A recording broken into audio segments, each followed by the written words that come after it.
Good morning, Kennedy. Well, lots going on this Saturday. Up in the mountains, we're seeing heavy mountain snow. We have winter weather advisories in place along I-70, so expect some slick and slow travel. Here in the Denver metro area, completely different story. We are expecting some gusty winds. Those will kick up this afternoon with high fire danger, not only for us here in the Denver metro area, but across the plains. Then next week, we are tracking a surge of near record heat. It's going to feel more like summertime out there. 41 downtown this morning. And winds are on the light side right now, just out of the south at 7 miles per hour. But it's this afternoon that we will really watch the wind crank up. We'll top out at 66 today here in the city. Mostly sunny, but it will be windy, especially this afternoon and this evening. Out across the eastern plains, we'll even see temperatures in the 70s in southeast Colorado from La Junta down through Lamar and Springfield. Up in the high country, we're looking at 30s and 40s with 50s and 60s out to the west. On the satellite and radar, we are tracking that snow for you this morning.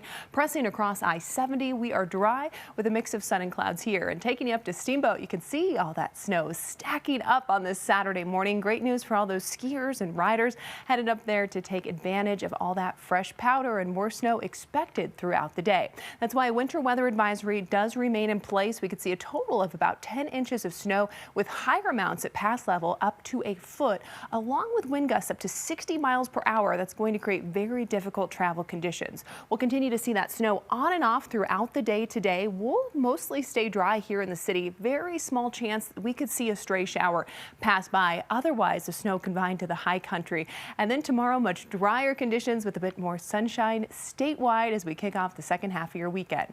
Right now, wind speed's not a big concern. We're looking at a 17-mile gust in Bailey, 23-mile-an-hour gust in Estes Park. But as we go through the day, we're going to watch that wind really pick up, not only in the high country where we could see that blowing and drifting snow, but here in the Front Range and out across the eastern plains as well, where we could see wind gusts 50 miles per hour.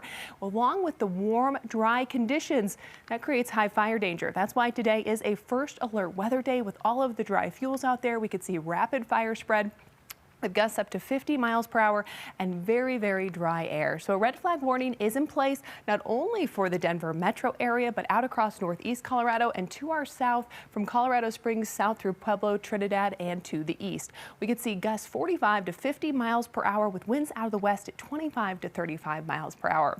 Overnight tonight, temperatures falling into the 30s. We will have mostly clear skies, that wind staying with us with gusty conditions up to 40 miles per hour. And then tomorrow, another day in the 60s here in the Front Range, 50s and 60s to the east with 40s up in the high country and drier conditions statewide. On the super 7-day forecast next week, we start that warming trend, Kennedy, on Monday, 70 degrees, and we'll be close to 80 by the time we get to Thursday. So not only feeling like spring out there, but really summer by the end of next week.